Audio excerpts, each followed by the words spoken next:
Salvage in Space by Jack Williamson, narrated by Insomnia Audiobooks. His planet was the smallest in the solar system and the loneliest, Thad Allen was thinking, as he straightened wearily in the huge, bulging, inflated fabric of his Osprey space armor. Walking awkwardly in the magnetic boots that held him into the black mass of meteoric iron, he mounted a projection and stood motionless, staring moodily away through the vision panels of his bulky helmet. Into the dark mystery of the void, his welding arc dangled at his belt, the electrodes still glowing red. He had just finished securing to this slowly accumulated mass of iron his most recent find, a meteorite the size of his head. 5 perilous weeks he had labored to collect this rugged lump of metal, a jagged mass, some 10 feet in diameter, composed of hundreds of fragments, that he had captured and welded together. His luck had not been good. His findings had been heartbreakingly small. The spectroflash analysis had revealed that the content of the precious metals was disappointingly minute.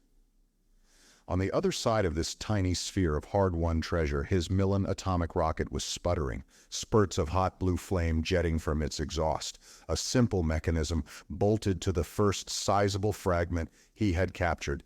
It drove the iron ball through space like a ship. Through the magnetic soles of his insulated boots, Thad could feel the vibration of the iron mass beneath the rocket's regular thrust. The magazine of uranite fuel capsules was nearly empty now, he reflected. He would soon have to turn back toward Mars, turn back. But how could he, with so slender a reward for his efforts? Meteor mining is expensive. There was his bill at Millen and Helion Mars for uranite and supplies, and the unpaid last installment on his Osprey suit. How could he outfit himself again if he returned with no more metal than this? There were men who averaged 1,000 tons of iron a month. Why couldn't fortune smile on him? He knew men who had made fabulous strikes, who had captured whole planetoids of rich metal, and he knew weary, white-haired men who had braved the perils of vacuum and absolute cold and bullet-swift meteors for hard years, who still hoped. But sometime fortune had to smile, and then the picture came to him. A tower of white metal among the low red hills near Helion. A slim, graceful tower of argent rising in a fragrant garden of flowering Martian shrubs, purple and saffron, and a girl waiting at the silver door, a trim, slender girl in white, with blue eyes and hair richly brown. Thad had seen the white tower many times on his holiday tramps through the hills about Helion.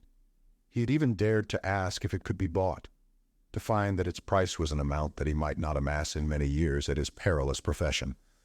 But the girl in white was yet only a glorious dream.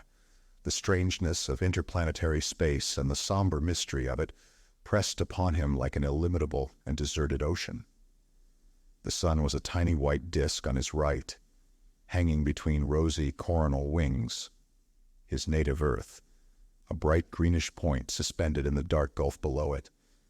Mars, nearer, smaller, a little ochre speck above the shrunken sun. Above him, below him, in all directions was vastness, blackness, emptiness, ebon infinity, sprinkled with far, cold stars.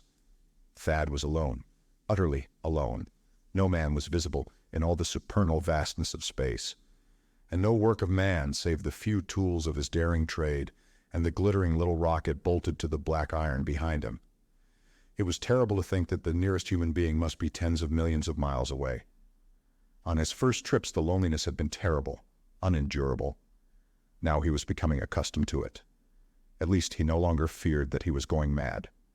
But sometimes, Thad shook himself and spoke aloud, his voice ringing hollow in his huge metal helmet. "Brace up, old top. In good company when you're by yourself, as Dad used to say. Be back in Helion in a week or so anyhow.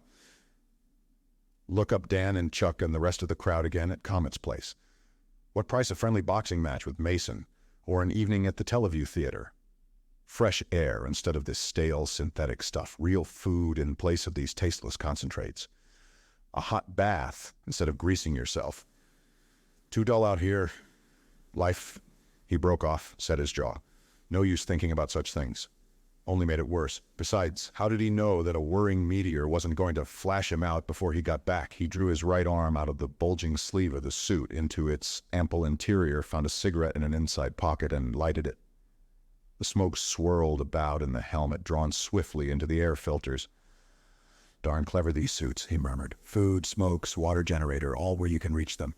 And darned expensive, too. I'd better be looking for pay metal. He clambered to a better position, stood peering out into space, searching for the tiny gleam of sunlight on a meteoric fragment that might be worth capturing for its content of precious metals. For an hour he scanned the black star-strewn gulf, as the sputtering rocket continued to drive him forward. "There she glows!" he cried suddenly and grinned. Before him was a tiny glowing fleck that moved among the unchanging stars. He stared at it intensely, breathing faster in the helmet. Always he thrilled to see such a moving gleam. What treasure it promised! At first sight it was impossible to determine size or distance or rate of motion. It might be 10,000 tons of rich metal. A fortune. It would more probably prove to be a tiny, stony mass not worth capturing. It might even be large and valuable, but moving so rapidly that he could not overtake it with the power of the diminutive Millen rocket. He studied the tiny speck intently with practiced eye. As the minutes passed, an untrained eye would never have seen it at all, among the flaming hosts of stars. Skillfully, he judged, from its apparent rate of motion and its slow increase in brilliance, its size and distance from him. Must be fair size, he spoke aloud at length. 100 tons, I'll bet my helmet.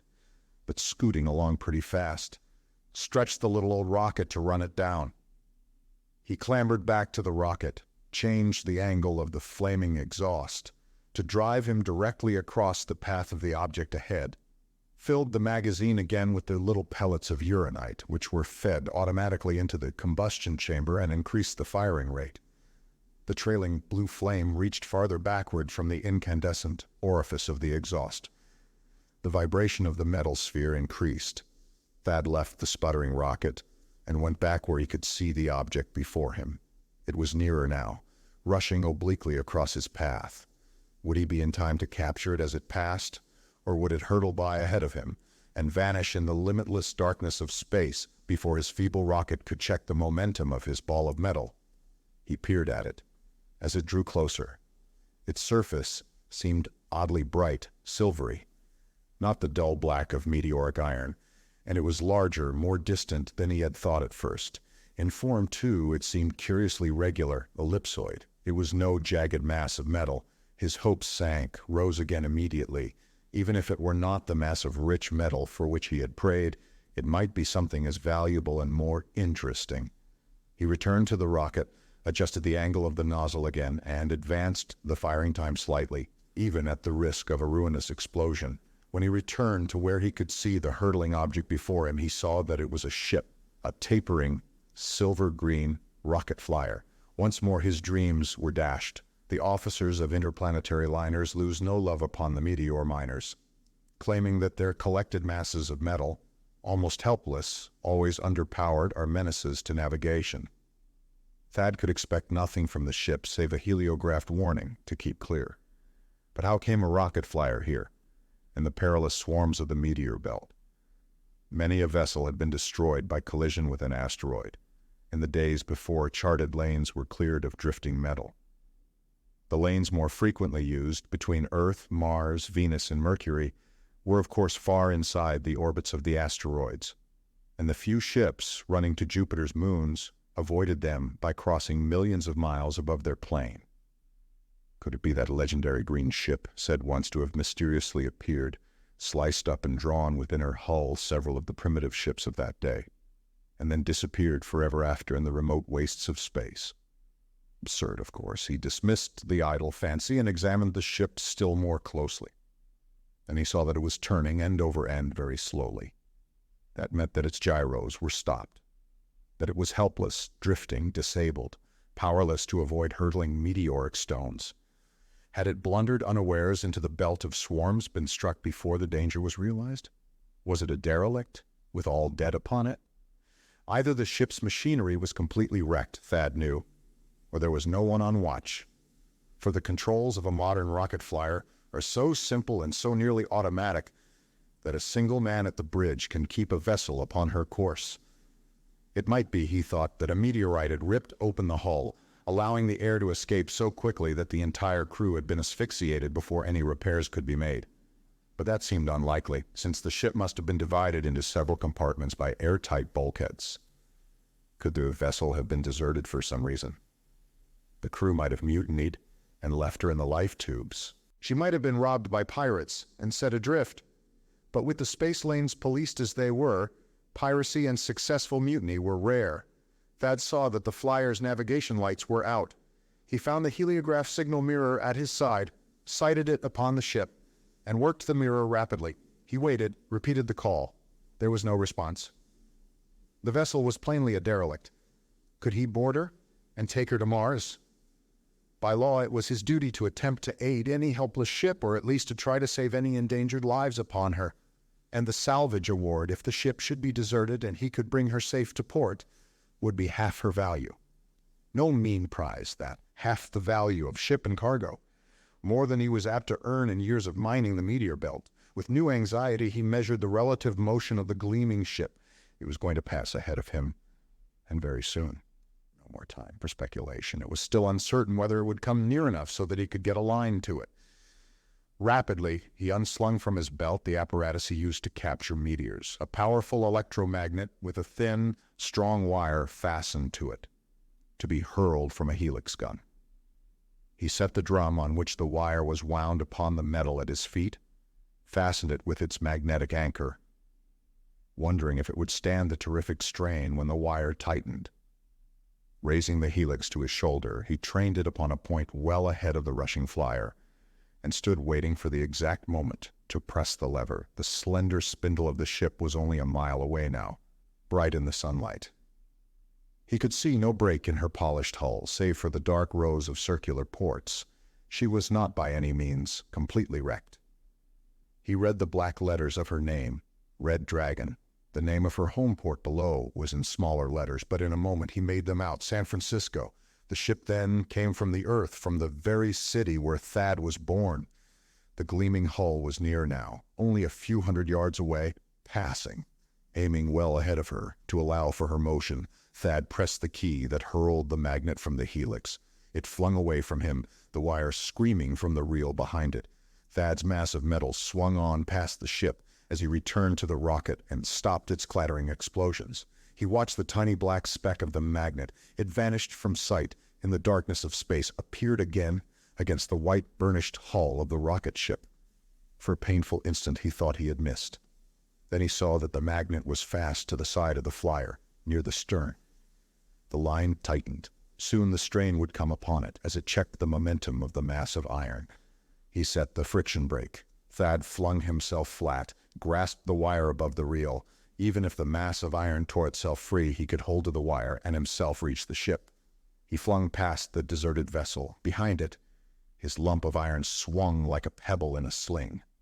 A cloud of smoke burst from the burned lining of the friction brake in the reel. Then the wire was all out. There was a sudden jerk, and the hard-gathered sphere of metal was gone, snapped off into space. Thad clung desperately to the wire, muscles cracking, tortured arms almost drawn from their sockets. Fear flashed over his mind. What if the wire broke and left him floating helpless in space? It held, though, to his relief. He was trailing behind the ship. Eagerly, he seized the handle of the reel, began to wind up the mile of thin wire. Half an hour later, Thad's suited figure bumped gently against the shining hull of the rocket. He got to his feet and gazed backward into the starry gulf, where his sphere of iron had long since vanished. Somebody is going to find himself a nice chunk of metal, all welded together and equipped for rocket navigation, he murmured.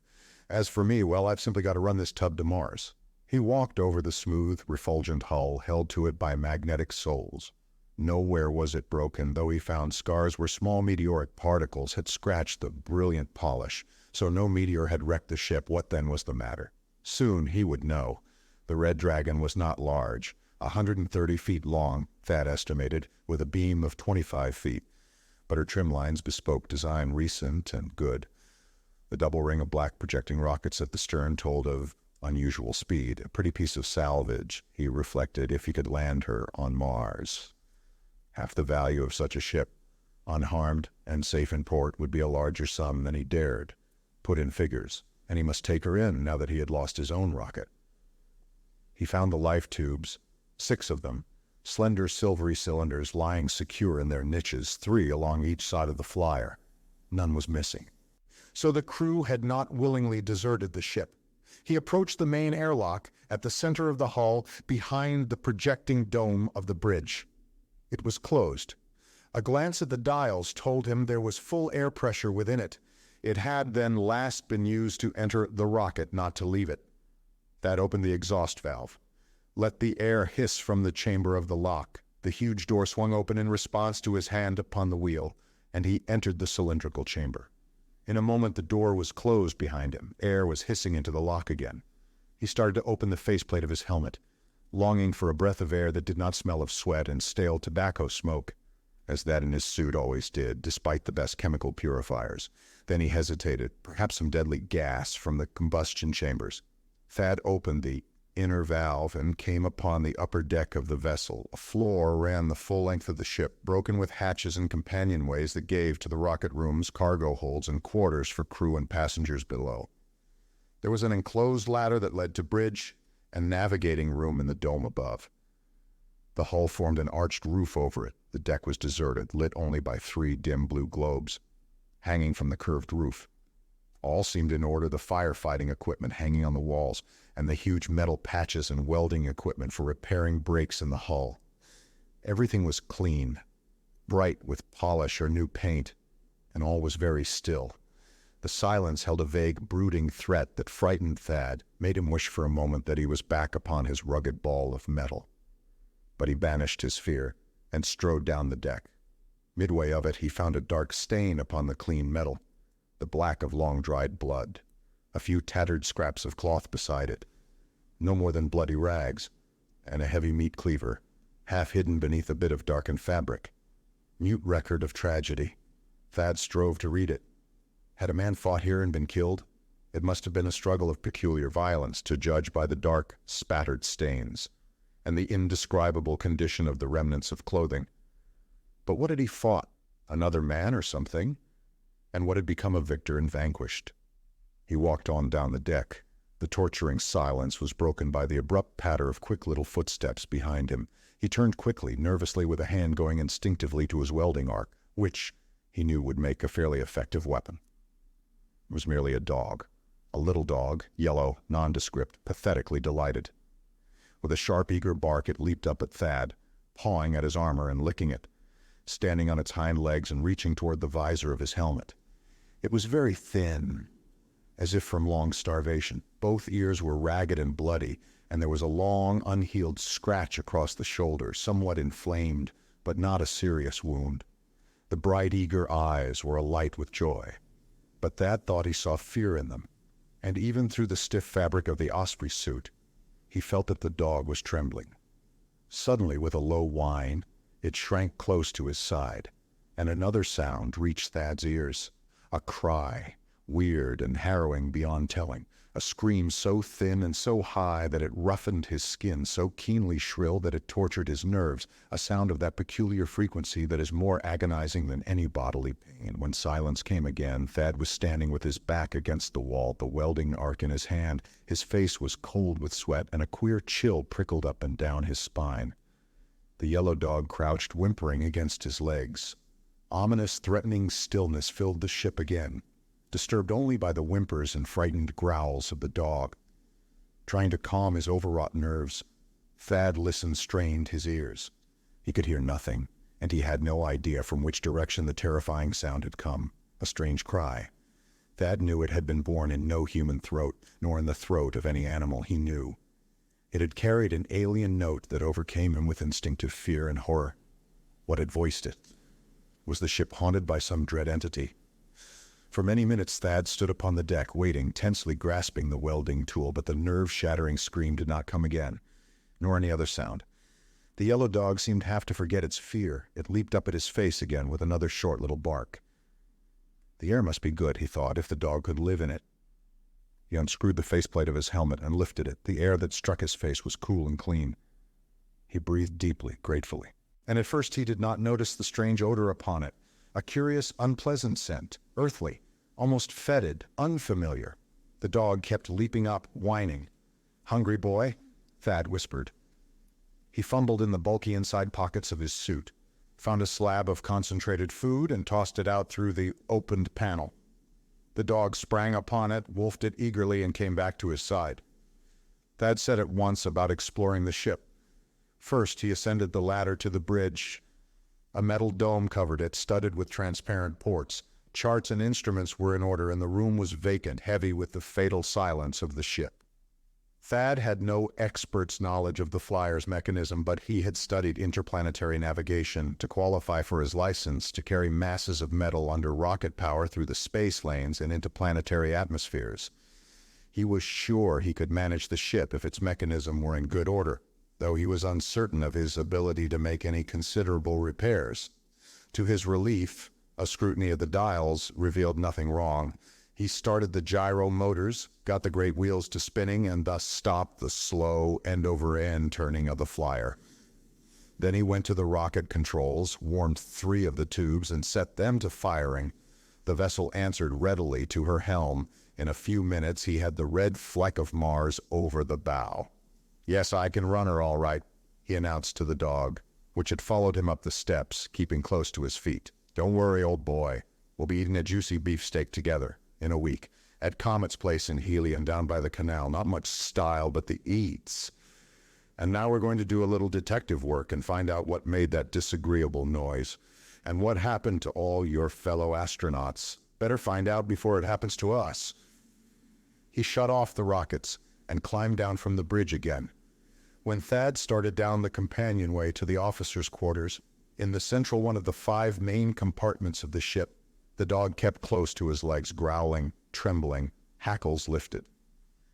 Sensing the animal's terror, pitying it for the naked fear in its eyes, Thad wondered what dramas of horror it might have seen. The cabins of the navigator, calculator, chief technician, and first officer were empty and forbidding with the ominous silence of the ship. They were neatly in order, and the berths had been made since they were used. But there was a large blood stain, black and circular, on the floor of the calculator's room. The captain's cabin held evidence of a violent struggle. The door had been broken in. Its fragments, with pieces of broken furniture, books, covers from the berth, and 3 service pistols, were scattered about in indescribable confusion, all stained with blood. Among the frightful debris, Thad found several scraps of clothing, of dissimilar fabrics. The guns were empty. Attempting to reconstruct the action of the tragedy from those grim clues, he imagined that the 5 officers, aware of some peril, had gathered here, fought, and died. The dog refused to enter the room. It stood at the door, looking anxiously after him, trembling and whimpering pitifully. Several times it sniffed the air and drew back, snarling. Thad thought that the unpleasant earthy odor he had noticed upon opening the faceplate of his helmet was stronger here. After a few minutes of searching through the wildly disordered room, he found the ship's log or its remains. Many pages had been torn from the book, and the remainder, soaked with blood, formed a stiff black mass.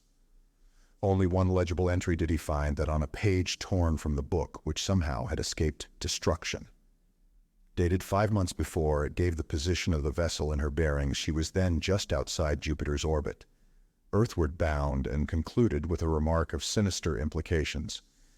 "Another man gone this morning. Sims, assistant technician. A fine workman. Odin swears he heard something moving on the deck. Cook thinks some of the doctor's stuffed monstrosities have come to life. Ridiculous, of course, but what is one to think?" Pondering the significance of those few lines, Thad climbed back to the deck. Was the ship haunted by some weird death that had seized the crew man by man, mysteriously? That was the obvious implication. And if the flyer had been still outside Jupiter's orbit when those words were written, it must have been weeks before the end. A lurking, invisible death. The scream he had heard. He descended into the forecastle and came upon another such silent record of frightful carnage as he had found in the captain's cabin. Dried blood, scraps of cloth, knives, and other weapons. A fearful question was beginning to obsess him. What had become of the bodies of those who must have died in these conflicts? He dared not think the answer. Gripping the welding arc, Thad approached the after hatch, giving to the cargo hold. Trepidation almost overpowered him, but he was determined to find the sinister menace of the ship before it found him. The dog whimpered, hung back, and finally deserted him, contributing nothing to his peace of mind. The hold proved to be dark, an indefinite black space oppressive with the terrible silence of the flyer. The air within it bore still more strongly the unpleasant fetor. Thad hesitated on the steps. The hold was not inviting, but at the thought that he must sleep, unguarded, while taking the flyer to Mars, his resolution returned. The uncertainty, the constant fear, would be unendurable. He climbed on down, feeling for the light button. He found it as his feet touched the floor. Blue light flooded the hold. It was filled with monstrous things, colossal creatures, such as nothing that ever lived upon the earth, like nothing known in the jungles of Venus or the deserts of Mars, or anything that has been found upon Jupiter's moons. They were monsters remotely resembling insects or crustaceans, but as large as horses or elephants. Creatures upreared upon strange limbs, armed with hideously fanged jaws, cruel talons, frightful saw-toothed snouts, and glittering scales, red and yellow and green. They leered at him with phosphorescent eyes, yellow and purple. They cast grotesquely gigantic shadows in the blue light. A cold shock of horror started along Thad's spine at sight of those incredible nightmare things. Automatically be flung up the welding tool, flicking over the lever with his thumb so that violet electric flame played about the electrode. Then he saw that the crowding, hideous things were motionless, that they stood upon wooden pedestals, that many of them were supported upon metal bars. They were dead, mounted, collected specimens of some alien life. Grinning wanly and conscious of a weakness in the knees, he muttered, "They sure will fill the museum if everybody gets the kick out of them that I did. A little too realistic, I'd say. Guess these are the stuffed monstrosities mentioned in the page out of the log. No wonder the cook was afraid of them. Some of them do look hellishly alive." He started across the hold, shrinking involuntarily from the armored enormities that seemed crouched to spring at him, motionless eyes staring. So at the end of the long space, he found the treasure. Glittering in the blue light, it looked unreal, incredible. A dazzling dream. He stopped among the fearful things that seemed gathered as if to guard it, and stared with wide eyes through the opened faceplate of his helmet. He saw neat stacks of gold ingots, new, freshly smelted, bars of silver-white iridium, of argent platinum, of blue-white osmium, many of them, thousands of pounds, Thad knew. He trembled at thought of their value, almost beyond calculation. Then he saw the coffer, lying beyond the piled, gleaming ingots, a huge box 8 feet long, made of some crystal that glittered with snowy whiteness, filled with sparkling iridescent gleams, and inlaid with strange designs, apparently in vermilion enamel. With a little cry, he ran toward the chest, moving awkwardly in the loose, deflated fabric of the osprey suit. Beside the coffer, on the floor of the hold, was literally a mountain of flame-blazing gems, heaped as if they had been carelessly dumped from it. Cut diamonds incredibly gigantic, monster emeralds, sapphires, rubies, and strange stones that Thad did not recognize. And Thad gasped with horror when he looked at the designs of the vermilion inlay and the white gleaming crystal. Weird forms, shapes of creatures somewhat like gigantic spiders and more unlike them. Demoniac things, wickedly fanged, jaws slavering, executed with masterly skill that made them seem living, menacing, secretly gloating. Thad stared at them for long minutes, fascinated almost hypnotically. 3 times he approached the chest to lift the lid and find what it held, and 3 times the unutterable horror of those crimson images thrust him back, shuddering. "Nothing but pictures," he muttered hoarsely. A 4th time he advanced, trembling, and seized the lid of the coffer. Heavy, massive, it was fashioned also of glistening white crystal, and inlaid in crimson with weirdly hideous figures. Great hinges of white platinum held it on the farther side. It was fastened with a simple heavy hasp of the precious metal, hands quivering. Thad snapped back the hasp, lifted the lid. New treasure in the chest would not have surprised him. He was prepared to meet dazzling wonders of gems or priceless metal. Nor would he have been astonished at some weird creature such as one of those whose likenesses were inlaid in the crystal. But what he saw made him drop the massive lid. A woman lay in the chest, motionless, in white. In a moment he raised the lid again, examined the still form more closely. The woman had been young, the features were regular, good to look upon. The eyes were closed, the white face appeared very peaceful. Save for the extreme cadaverous pallor, there was no mark of death.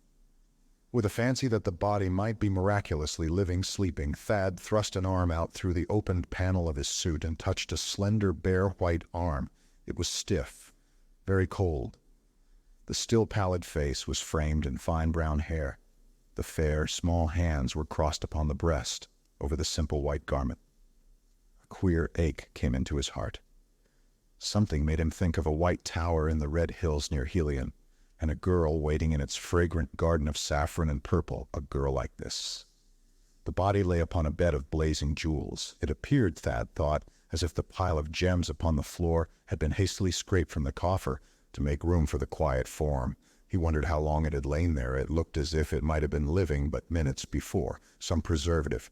His thought was broken by a sound that rang from the open hatchway on the deck above the furious barking and yelping of the dog. Abruptly that was silent, and in its place came the uncanny and terrifying scream that Thad had heard once before on this flyer of mystery. A shriek so keen and shrill that it seemed to tear out his nerves by their roots. The voice of the haunter of the ship. When Thad came back upon the deck, the dog was still barking nervously. He saw the animal forward, almost at the bow. Hackles raised, tail between its legs. It was slinking backward, barking sharply as if to call for aid. Apparently it was retreating from something between Thad and itself. But Thad, searching the dimly lit deck, could see no source of alarm. Nor could the structures upon it have shut any large object from his view. "It's all right," Thad called, intending to reassure the frightened animal, but finding his voice queerly dry. "Coming on the double, old man. Don't worry." The dog had reached the end of the deck. It stopped yelping, but snarled and whined as if in terror. It began darting back and forth, moving exactly as if something were slowly closing in upon it, trapping it in the corner. But Thad could see nothing. Then it made a wild dash back toward Thad, darting along by the wall as if trying to run past an unseen enemy. Thad thought he heard quick, rasping footsteps. Then that were not those of the dog, and something seemed to catch the dog in mid-air as it leaped, and it was hurled howling to the deck. For a moment it struggled furiously, as if an invisible claw had pinned it down. Then it escaped, and fled whimpering to Thad's side. He saw a new wound across its hips, 3 long, parallel scratches from which fresh red blood was trickling. Regular scraping sounds came from the end of the deck, where no moving thing was to be seen, sounds such as might be made by the walking of feet with unsheathed claws. Something was coming back toward Thad, something that was invisible. Terror seized him with the knowledge. He had nerved himself to face desperate men or a savage animal, but an invisible being that could creep upon him and strike unseen. It was incredible. Yet he had seen the dog knocked down, and the bleeding wound it had received. His heart paused, then beat very quickly. For the moment he thought only blindly of escape. He knew only an overpowering desire to hide, to conceal himself from the invisible thing. Had it been possible, he might have tried to leave the flyer. Beside him was one of the companionways amidships, giving access to a compartment of the vessel that he had not explored. He turned, leaped down the steps with the terrified dog at his heels. Below, he found himself in a short hall, dimly lighted. Several metal doors opened from it. He tried one at random. It gave. He sprang through, let the dog follow, closed and locked it. Trying to listen, he leaned weakly against the door. The rushing of his breath, swift and regular, the loud hammer of his thudding heart, the dog's low whines, then unmistakable scraping sounds outside. The scratching of claws, Thad knew. Invisible claws. He stood there, bracing the door with the weight of his body, holding the welding arc ready in his hand. Several times the hinges creaked, and he felt a heavy pressure against the panels. But at last the scratching sounds ceased. He relaxed. The monster had withdrawn, at least for a time. When he had time to think, the invisibility of the thing was not so incredible. The mounted creatures he had seen in the hold were evidence that the flyer had visited some unknown planet where weird life reigned. It was not beyond reason that such a planet should be inhabited by beings invisible to human sight. Human vision, as he knew, utilizes only a tiny fraction of the spectrum. The creature must be largely transparent to visible light, as human flesh is radiolucent to hard X-rays. Quite possibly it could be seen by infrared or ultraviolet light. Evidently, it was visible enough to the dog's eyes with their different range of sensitivity. Pushing the subject from his mind, he turned to survey the room into which he had burst. It had apparently been occupied by a woman. A frail blue silk dress and more intimate items of feminine wearing apparel were hanging above the berth. 2 pairs of delicate black slippers stood neatly below it. Across from him was a dressing table with a large mirror above it. Combs, pins, jars of cosmetic cluttered it, and Thad saw upon it a little leather-bound book, locked, stamped on the back diary. He crossed the room and picked up the little book, which smelled faintly of jasmine. Momentary shame overcame him at thus stealing the secrets of an unknown girl. Necessity, however, left him no choice but to seize any chance of learning more of this ship of mystery and her invisible haunter. He broke the flimsy fastening. Linda Cross was the name written on the flyleaf in a firm, clear, feminine hand. On the next page was the photograph in color of a girl, the brown-haired girl whose body Thad had discovered in the crystal coffer in the hold. Her eyes, he saw, had been blue. He thought she looked very lovely, like the waiting girl in his old dream of the silver tower in the red hills by Helion. The diary, it appeared, had not been kept very devotedly. Most of the pages were blank. One of the first entries, dated 1.5 years before, told of a party that Linda had attended in San Francisco, and of her refusal to dance with a certain man, referred to as Benny, because he had been unpleasantly insistent about wanting to marry her. It ended, "Dad said tonight that we're going off in the Dragon again, all the way to Uranus if the new fuel works as he expects. What a lark, to explore a few new worlds of our own. Dad says one of Uranus's moons is as large as Mercury, and Benny won't be proposing again soon." Turning on, Thad found other scattered entries, some of them dealing with the preparation for the voyage, the start from San Francisco, and a huge bunch of flowers from Benny, the long months of the trip through space, out past the orbit of Mars, above the meteor belt, across Jupiter's orbit, beyond the track of Saturn, which was the farthest point that rocket explorers had previously reached, and onto Uranus, where they could not land because of the unstable surface. The remainder of the entries Thad found less frequent, shorter, bearing the mark of excitement. Landing upon Titania, the 3rd and largest satellite of Uranus. Unearthly forests sheltering strange and monstrous life. The hunting of weird creatures and mounting them for museum specimens. Then the discovery of a ruined city, whose remains indicated that it had been built by a lost race of intelligent spider-like things. The finding of a temple whose walls were of precious metals containing a crystal chest filled with wondrous gems. The smelting of the metal into convenient ingots, and the transfer of the treasure to the hold. The first sinister note there entered the diary. "Some of the men say we shouldn't have disturbed the temple. Think it will bring us bad luck. Rubbish, of course, but one man did vanish while they were smelting the gold. Poor Mr. Tom James. I suppose he ventured away from the rest and something caught him." The few entries that followed were shorter and showed increasing nervous tension. They recorded the departure from Titania, made almost as soon as the treasure was loaded. The last was made several weeks later. A dozen men had vanished from the crew, leaving only gouts of blood to hint the manner of their going. The last entry ran, "Dad says I'm to stay in here today, old dear. He's afraid the thing will get me whatever it is. It's really serious. 2 men taken from their berths last night and not a trace. Some of them think it's a curse on the treasure. One of them swears he saw Dad's stuffed specimens moving about in the hold. Some terrible thing must have slipped aboard the flyer. Out of the jungle. That's what Dad and the captain think. Queer they can't find it. They've searched all over. Well," musing and regretful, Thad turned back for another look at the smiling girl in the photograph. What a tragedy her death had been. Reading the diary had made him like her. Her balance and humor, her quiet affection for Dad, the calm courage with which she seemed to have faced the creeping, lurking death that darkened the ship with its unescapable shadow. How had her body come to be in the coffer, he wondered, when all the others were gone? It had shown no marks of violence. She must have died of fear. No, her face had seemed too calm and peaceful for that. Had she chosen easy death by some poison rather than that other dreadful fate? Had her body been put in the chest to protect it, and the poison arrested decomposition?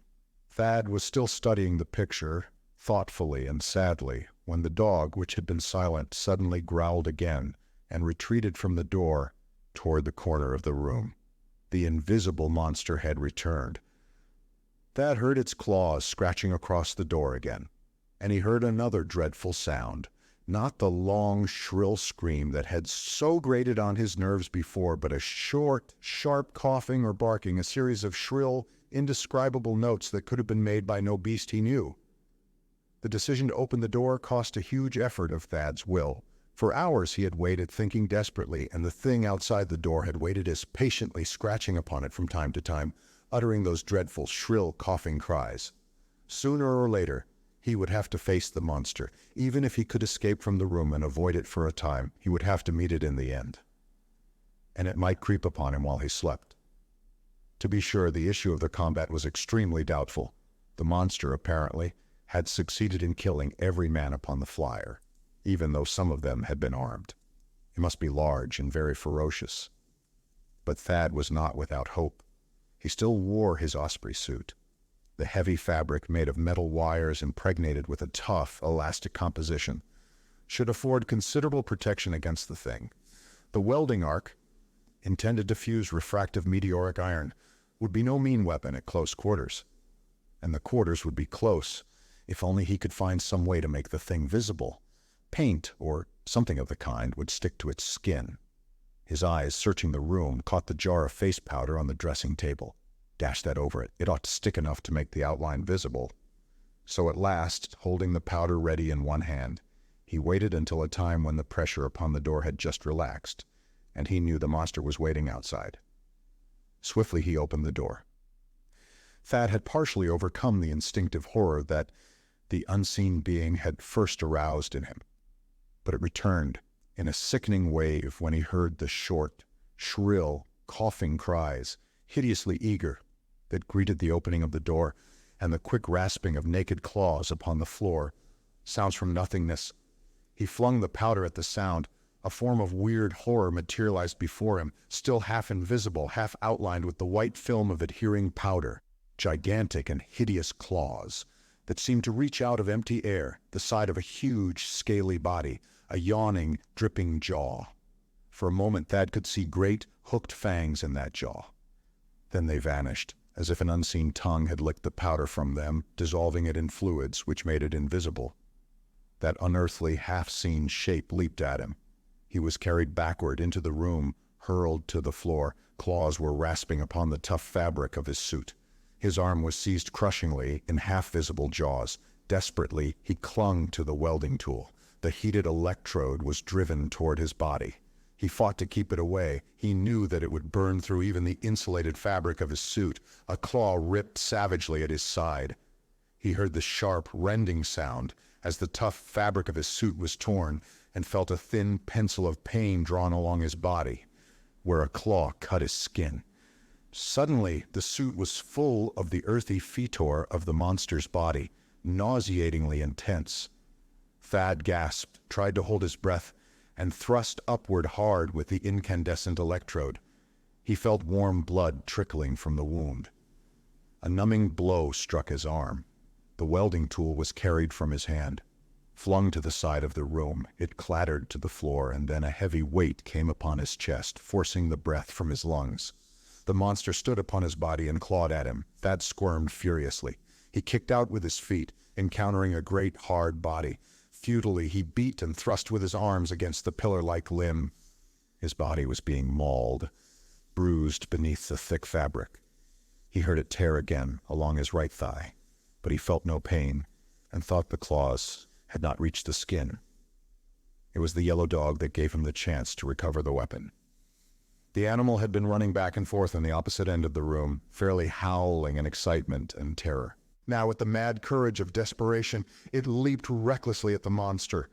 A mighty, dimly seen claw caught it, hurled it back across the room. It lay still, broken, whimpering. For a moment, the thing had lifted its weight from Thad's body, and Thad slipped quickly from beneath it, flung himself across the room, snatched up the welding tool.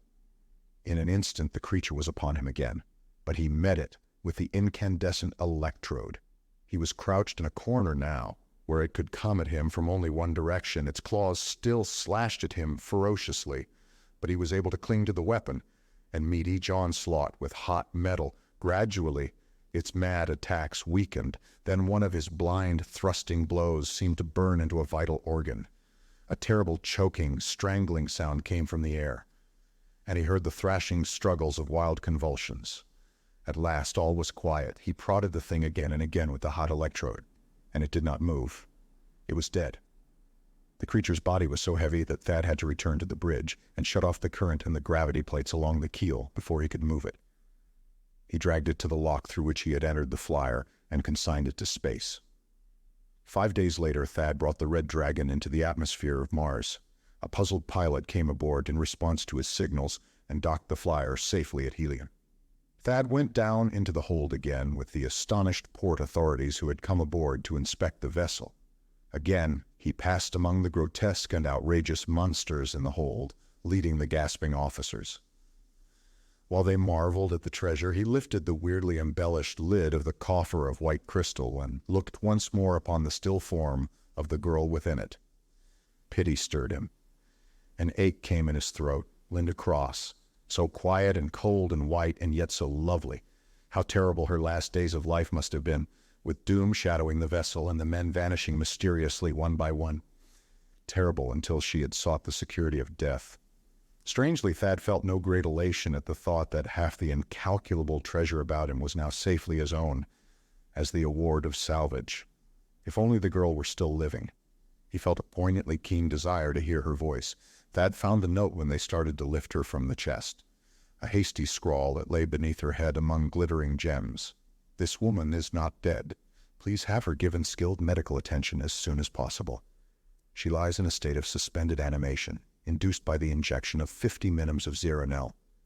She is my daughter, Linda Cross, and my sole heir.